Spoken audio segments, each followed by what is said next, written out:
Casting can make or break a show, and that's particularly true when it's based on a popular book series. When it comes to the beloved Game of Thrones on HBO, many of the characters don't quite match what's written in George R.R. Martin's books. In fact, in a few circumstances, they don't match at all. Here's how the cast of Game of Thrones should really look. Yara Greyjoy. The producers of Game of Thrones changed Asha Greyjoy's name to Yara on the show, maybe to avoid confusion with Osha the Wildling. But her name isn't all that's been changed. The novel says she's got black hair cut short and that her nose was too big and too sharp for her thin face, but her smile made up for it. Yara doesn't do much smiling on the show, of course. But then with a brother like Theon, you wouldn't smile either. Speaking of, Theon Greyjoy. After he was tortured as the prisoner of Ramsay Bolton, Theon Greyjoy emerged from his ordeal mostly unscathed. Well, except for his dangly bits. Next time you think about naked girls, when you feel an itch. But in the books, Theon was apparently treated much more harshly, with him getting a gaunt, skeletal appearance as a result. The trauma of his captivity also turned his hair white, making him look practically like an old man. Of course, Theon was probably not so concerned about his hair by the time he escaped Ramsay. Ramsay Bolton. On the show, Ramsay is a really ugly person, but mostly because of his heinous acts, like the aforementioned torture and wiener cutting of Theon Greyjoy, or when he kills his own daddy. But in the books, Martin wrote him as a real uggo. He wrote, "He remained an ugly man, big-boned and slope-shouldered, with a fleshiness to him that suggested that in later life he would run to fat. His skin was pink and blotchy, his nose broad, his mouth small, his hair long and dark and dry. His lips were wide and meaty, but the thing men noticed first about him were his eyes. Small, close-set, queerly pale. His eyes were all but colorless, like 2 chips of dirty ice. Old dirty ice eyes, that's what we'll call him." And does anyone else think that shaggy haircut kind of makes him look like Glenn Danzig?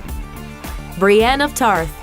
Part of Brienne's tragedy is how much she wants to fall in love and be loved, but she knows she's painfully awkward and ugly by Westerosi standards. Of course, because this is television, the showrunners cast the beautiful and statuesque Gwendoline Christie for the part, so she'll never actually be the homely butt-kicker described in the books. Meanwhile, throughout the course of the novels, Brienne has run-ins with enemies that leave her even more damaged, like when she got her teeth knocked out. Martin wrote that Brienne's hair was a squirrel's nest of dirty straw and that her eyes were very large and very blue. Meanwhile, her features were broad and coarse, her teeth prominent and crooked, her mouth too wide, her lips so plump they seemed swollen. 1,000 freckles speckled her cheeks and brow, and her nose had been broken more than once. Sandor the Hound Clegane. HBO's makeup artists did a great job covering the massive scars and twisted flesh that cover one side of Sandor Clegane's face. It's pretty much perfect, except for one little thing. They got the wrong side of his face. The book says that the left side of his face was a ruin. His ear had been burned away, there was nothing but a hole. Down by his jaw, you could see a hint of bone where the flesh had been seared away. Aside from the ear and the bony jaw situation, the Hound looks pretty incredible. But it makes you wonder what made them flip sides like that. Maybe actor Rory McCann just doesn't like that side of his face? Yarb. Daario Naharis. It's not too hard to figure out why the show's producers mixed things up for their take on Daario Naharis. That's because Daario should have looked less like a badass warrior and more like a reject from The Hunger Games. The novels describe Daario as flamboyant with a beard that was cut into 3 prongs and dyed blue, the same color as his eyes and the curly hair that fell to his collar. His pointed mustachios were painted gold. No wonder Daenerys fell for the old gold mustachioed charmer. He probably picked up his style tips from the legendary Mystery, the pickup artist. Meeting Mystery, it was almost like love at first sight. With his cowboy hat and his medallion necklace. I was like, this guy is smoking balls tonight.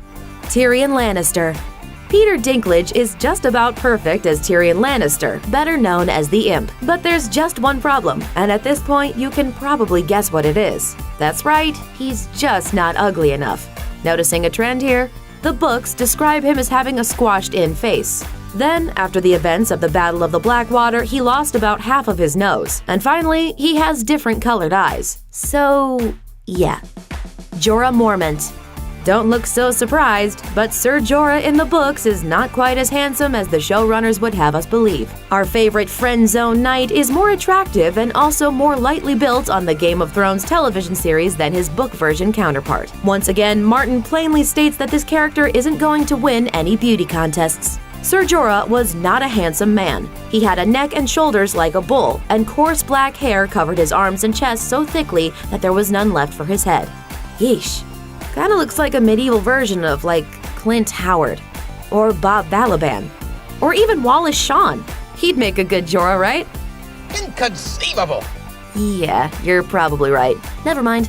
Thanks for watching. Click the looper icon to subscribe to our YouTube channel. Plus, check out all this cool stuff we know you'll love too.